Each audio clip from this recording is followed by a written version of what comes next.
सभी मित्रों को जय माता रानी की। दोस्तों, रात्रिकालीन सभा है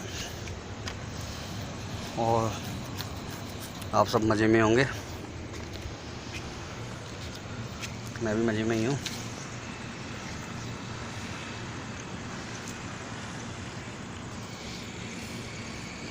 नवरात्रि की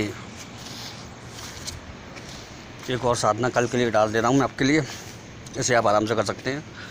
पहले पूरा विधि विधान बिल्कुल एक्यूरेट बता रहा हूँ और इनको मेरे ग्रुप वाले भी कर सकते हैं।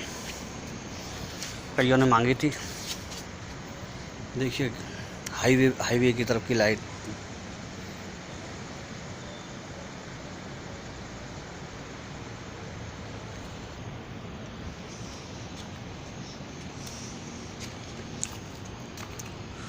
तो आपको कुछ चीज़ें बता देता हूँ। पहले तो इस साधना में जो पहला संकल्प लेना है वो लेना है, हे देवी, मैं आपकी कृपा प्राप्त करने के लिए यह मंत्र अनुष्ठान कर रहा हूँ। आप मुझे अपना सौम्य फल प्रदान करें। ठीक है ना, आप मुझे अपना आप सौम्य फल प्रदान करें और जो भी कार्य करना चाहते हो, जो भी कार्य की अभिलाषा है आपको, उसको आप बोल दें। ठीक है ना, उसको बोल दें तो वो कार्य आपकी सिद्धि के लिए ये मंत्र काम करेगा। मंत्र मैं एक आध दो बार पहले इसको डाल चुका हूँ मेरे ख्याल से। तो मंत्र है ओम ह्रीम दुम दुर्गे दुर्गति नाशनी स्वाहा। ठीक है ना, मंत्र सिंपल मंत्र है, कोई आडंबर नहीं, कोई ज़्यादा झंझट नहीं है। इस मंत्र की आप मात्र 7 माला रोज़ करना आप इस मंत्र की। ठीक है ना, 7 माला इसके मंत्र की पर्याप्त हैं आपके लिए। तो 7 माला करें आप, आपको मज़ा आएगा। और इस मंत्र की 7 माला करने के बाद माता दुर्गा को ये मंत्र आप समर्पित कर दें। इस मंत्र को कल 15 तारीख को शुरू करना है आपको, शाम के समय से। सुबह करना चाहें तो कोई बंधन नहीं है, लेकिन शाम के समय ज़्यादा अच्छा रहेगा। ठीक है ना, तो शाम के समय इस मंत्र को करें। बहुत अच्छा फल देने वाला, बहुत चमत्कारी मंत्र है। मैंने बहुतों को बताया, बहुतों को कराया, तो इसके फल बहुत अच्छे निकल के आए। उत्तम फल जिसको कहते हैं, तो उत्तम फल निकल के आए इसका। अच्छा मंत्र है, चेटक वाला। तो आप इसे करें और इसका चमत्कार आप देखें।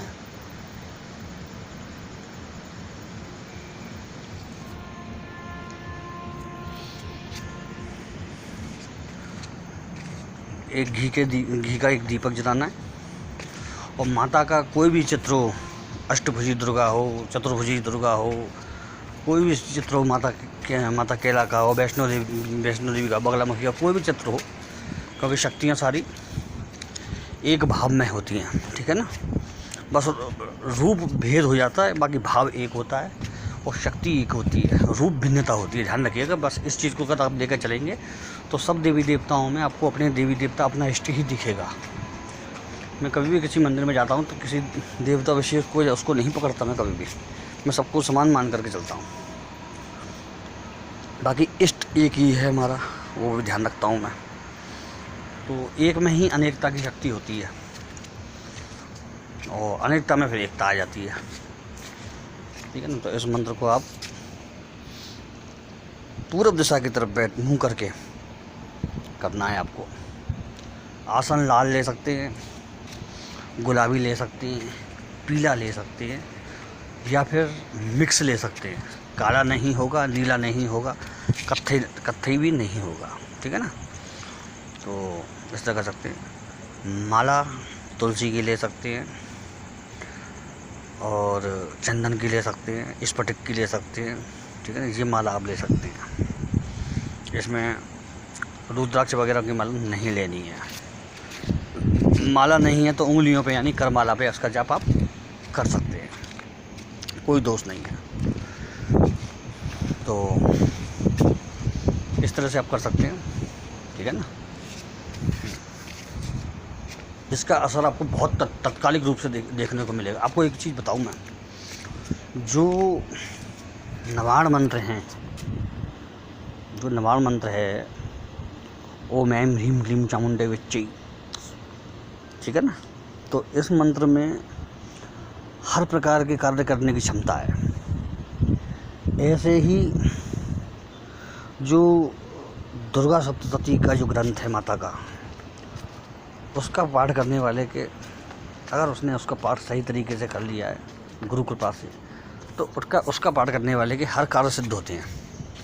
ये मैंने कई जगह देखा है, कई जगह ये अनुभव लिया। तो उसको भी अगर आप कर रहे हैं तो उसके भी कार्य सिद्ध होते हैं, ठीक है ना। इन मंत्रों के चमत्कार की अनुभूति मैंने स्वयं कई लोगों के द्वारा देखी और की है। मैं आपको बताऊं, कई लोगों के द्वारा देखी की है मैंने इस मंत्र के चमत्कार की अनुभूति। और मैं एक व्यक्ति को जानता था, पहले जानता हूँ, पता नहीं अब वो कहाँ है। तो उनके पास उनके गुरु ने उनको केवल एक ही वाक्य बोल के मंत्र दिया था, ओम नमः चंडिकाय। उसका जाप, सतत जाप करते थे वो, उसका 3 घंटे 4 घंटे बैठ करके लगातार ओम नमः चंडिकाय, ओम नमः चंडिकाय, ओम नमः चंडिकाय करके। दोस्तों, हमारे उसमें तो कुछ भी नहीं है। उनके चेहरे पर ऐसा तेज था, बहुत तेज था उनके चेहरे पर, लाल चेहरा था, एकदम सुर्ख गुलाबी रंग का चमकता हुआ। और सामान्य कोई ज़्यादा उनकी खुराक नहीं थी, बस बहुत सामान्य मामूली खुराक उनकी, 1 आध 2 रोटी खाते थे बस, थोड़ी सी सब्जी वगैरह खाते थे। कभी कभार महीने 2 महीने फल खा लिया करते थे, तो भी उनके चेहरे पर ऐसी लालिमा थी, ऐसा तेज था, केवल इस मंत्र के प्रभाव से, इसकी ऊर्जा से, ओम नमः चंडिकाय। कुछ शक्तियाँ मैंने ऐसा महसूस किया है, कुछ शक्तियाँ जो पॉजिटिव होती हैं, ओ हो,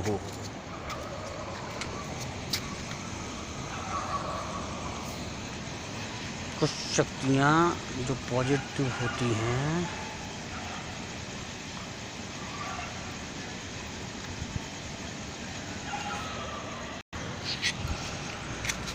कुछ शक्तियाँ जो बहुत पॉजिटिव और अति शुद्ध होती हैं। तो मैंने एक चीज़ अनुभव की है, जो उनके साधक होते हैं उनके चेहरे पर एक आकर्षण होता है, एक सौम्य भाव होता है, उनकी तरफ लोगों का खिंचाव होता है, उनसे लोग प्यार करते हैं, उनके पास जाने पर उनसे दूर नहीं जाने का मन करता है। मैंने ऐसे लोग देखे हैं, ऐसे संत देखे हैं। अगर ये लक्षण किसी व्यक्ति में कि उससे बहुत मिलने की तड़प हो आपके मन में, उससे बात करने की तड़प हो आपके मन में, उससे केवल थोड़ा सा वार्तालाप हो जाए तो आपका मन खिल जाए, जो ऐसी चीज़ें होती हैं, तो समझ लीजिए उस व्यक्ति के पास कोई बड़ी पॉजिटिव पावर है, शुद्ध शक्ति, विशुद्ध ऊर्जा ब्रह्मांड की। अब इसका विरोधाभास, जिसके पास मलिन विद्या होती है,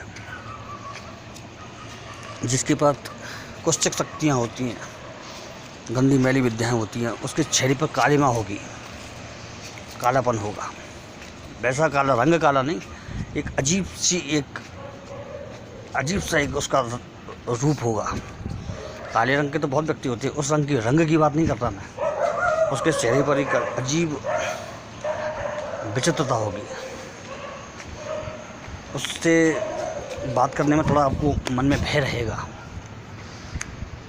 उससे बात करने के बाद आपको बेचैनी होगी, या उससे बात करते समय बेचैनी होगी, आपको बात नहीं करने का मन करेगा आगे। ये पहचान होती है अच्छी और बुरी शक्तियों की, या उनके साधकों की।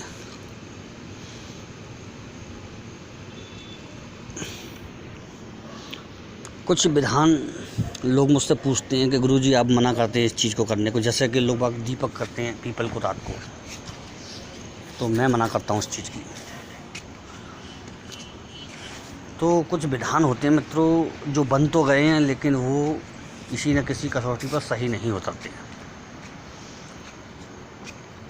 उनसे नुकसान भी होता है, कभी कभी परेशानी पैदा हो जाती है, ठीक है ना। तो मैं उन चीज़ों को मना करता हूँ जो मेरे अनुभव में खरी नहीं उतरती हैं, मैं उनकी मना करता हूँ। जिस चीज़ को मैंने परख लिया है मैं उसकी मना करता हूँ। आप ज़्यादा दूर लंबी दौड़ मत लगाइए, केवल आप अपने कपड़ों को देख लीजिए। आपको अपने दुर्भाग्य को अगर यदि सौभाग्य में बदलना हो तो 3-4 कपड़े, अगर आपका समय ख़राब चल रहा, 3-4 तरह के कपड़े बंद कर दीजिए। एक तो गहरा नीला, एक काला, काला चमक, काले भी कई तरह के होते हैं मित्रों, जेट ब्लैक, लाइट ब्लैक, मतलब लाइट ब्लैक मतलब उसमें वैसा होता है, हल्का काला होता है, घूसर सा, वो नहीं, चमकता हुआ काला तो कोई दिक्कत नहीं है, चलिए चल भी जाएगा। जिसमें शाइनिंग होती है वो ब्लैक चल जाएगा।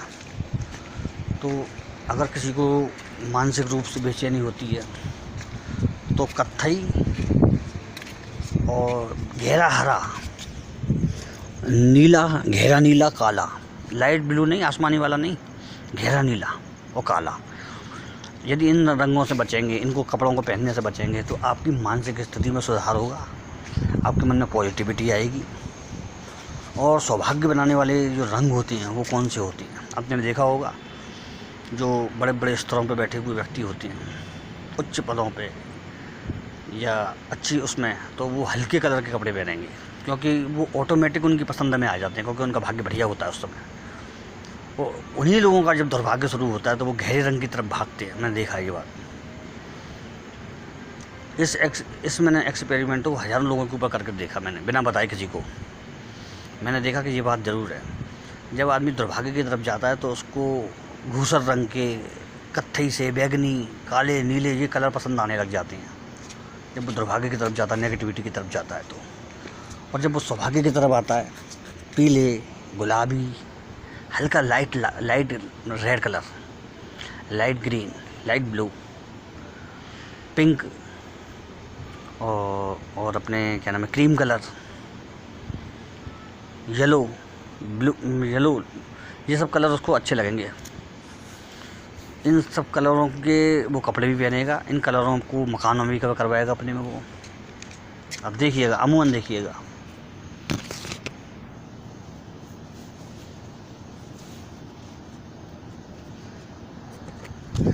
कलर का तो ऐसा देखा है मैंने, आप किसी काले रंग पत्ती को के कमरे में चले जाइए, वहाँ कितनी भी लाइट वगैरह जला लीजिए, लेकिन आपको वहाँ विचित्र सा एहसास होता रहेगा, विचित्र सा, गारंटी है इस बात की। और यदि आप किसी और कलर के रंग के कमरे में जाएंगे, जैसे कि उसमें पिंक है, क्रीम कलर है, उसमें लाइट ब्लू है, वाइट है, येलो है, तो उसमें आपको अलग ही शांति सी अनुभव होगी। कलर का इतना प्रभाव होता है, सामने दिखता ही है, ठीक है ना। इन सब चीज़ों को ध्यान समझना चाहिए आपको। जब मंगल, किसी व्यक्ति का मंगल बहुत ख़राब हो या गोचर में यानी कि चलित उसमें ख़राब चल रहा हो, तो उसको लाल और काले कलर के कपड़े मिक्स नहीं पहनने चाहिए, अन्यथा वो कहीं ना कहीं दुर्घटना का शिकार होता है।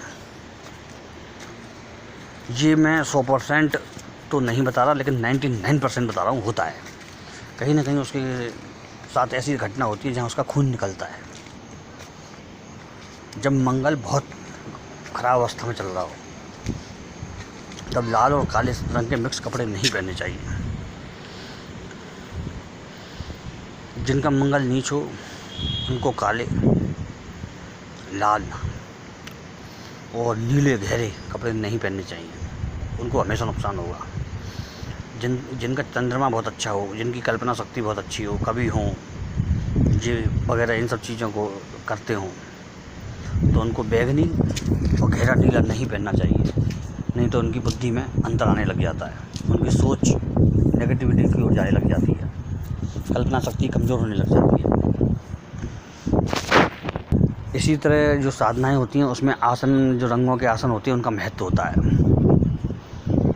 तो सात्विक साधना हल्के कलर के आसन, और जो थोड़ी गहरी डार्क कलर के आसन जो तामसिक साधना या फिर उग्र साधना। याद रखिएगा, साधना कोई गलत नहीं होती है, व्यक्ति उसको करने के तरीके से उसको तामसिक और सात्विक कर देता है। तो वही होता है, साधना कोई वो नहीं होती है, नुकसानदायक है, ख़राब नहीं होती। करने वाले का जो सोच वो उसको खराब या तामसी बनाता है। जब व्यक्ति निराकार शक्तियों की तरफ बढ़ता है तो उसके अंदर जो उसकी ऊर्जा होती है, जो सुप्त ऊर्जा होती है, वो आकार लेने लग जाती है, यानी कि वो कार्य करने के लिए समर्थ होने लग जाती है। ये तंत्र के रहस्यों में है। और जब वो ऊर्जा कार्य करने के लिए समर्थ हो जाती है तो आपके जो कार्य हैं वो ऊर्जा द्वारा बनने लग जाते हैं। आप किसी का अच्छा करते हैं तो वो ऊर्जा करके आती है, वो पुंज करके आता है। समझ गए ना आप? मंत्र पुरुष भी बनते हैं, मंत्र पुरुष भी बनाए जाते हैं, ठीक है ना। तो वो कार्य करके आते हैं, वो बहुत कड़ी साधनाओं से बनते हैं, जिसमें आपकी निरंतर अभ्यास चाहिए। आपके अंदर एक बहुत प्रबल इच्छा शक्ति, हार्ड विल पावर चाहिए। तो चीज़ें बहुत हैं, समझने वाले कम हैं। कभी भी किसी भी ज्ञानी या गुरु व्यक्ति से किसी भी साधना या किसी तंत्र के लालच में नहीं जुड़ना चाहिए। केवल अगर इसी के लिए आप जुड़ोगे तो कभी सफलता नहीं मिलेगी। उसके सम्मान के लिए जुड़ना चाहिए और अपने खुद की जानकारी और ध्यान के लिए जुड़ना चाहिए। और इसमें एक बात ध्यान रखना, यदि आप किसी की कोई चीज़ कर रहे हैं, चाहे वो कोई भी हो, तो उसको हमेशा मान दीजिए, सम्मान दीजिए, क्योंकि आपको वो कुछ सिखा रहा है, वो आपसे कुछ ले नहीं रहा है। इन वस्तुओं के आगे अगर आप अपने पैसे का मूल्य लगाएंगे तो नगण्य, मतलब 100 में से 1 रुपया भी नहीं गिना जाएगा। उसका ज्ञान 100 रुपये जितना भारी पड़ेगा, और आपका जो पैसे का मूल्य 1 रुपया के बराबर भी नहीं होगा, क्योंकि अनुभव और ज्ञान, विद्वता ये पैसे से नहीं आती है। वो उसका बड़प्पन समझ लीजिए कि वो आपको कुछ चीज़ बताएगा। कभी भी किसी विद्वान का उपहास नहीं करना चाहिए। कुछ लोग मैंने देखा मेरे पास आते हैं, वो कहते हैं कि हमने फलाने व्यक्ति से मंत्र लिया है और वो वहाँ से दीक्षित हैं, वो वहाँ से वो बहुत प्रकांड विद्वान है, लेकिन उनका मंत्र काम नहीं किया। क्या उन्होंने गलत मंत्र दिया? कभी भी मित्रों, मैं लोगों को सलाह नहीं दूंगा कि किसी के मंत्र, किसी की विद्वता पर, किसी के ज्ञान पर संदेह करो। कोई भी है, अगर आपको बता रहा है, ज्ञान दे रहा है, तो वो सम्मान योग्य है। यहाँ पर मैं नहीं आता, यहाँ पर ये बात मेरे लिए नहीं, सबके लिए है। अगर कोई आपको कुछ दे रहा है तो आप मुझसे मत पूछिए, उसी व्यक्ति से उसकी जानकारी लीजिए, उसका मान करिए, उसके मंत्र में संदेह मत करिए कि उसका मंत्र गलत है क्या। क्योंकि मेरे पास कई लोग स्क्रीनशॉट भेजते हैं, गुरुजी ये मंत्र मैं कर दूँ क्या, सही है क्या? नहीं, बिल्कुल करिए आप। अगर किसी ने आपको दिया है तो आप बिल्कुल करिए उसे। किसी और के मंत्र का विश्लेषण करने किसी दूसरे के लिए नहीं होता है सही। आप करके देखिए। कहते हैं ना, करता ही उस्ताद होता है। जो करेगा वो उस्ताद है, जो करता है वही उस्ताद है। Practice makes a man perfect. Practice आदमी को, अभ्यास आदमी को बिल्कुल निपुण बनाता है। चलिए मित्रों, नवरात्रि में आप अच्छी चीज़ें करिए, और जय माता रानी की, जय माँ भवानी, ठीक है ना। चलिए ठीक है, जय मित्रों, जय माता रानी।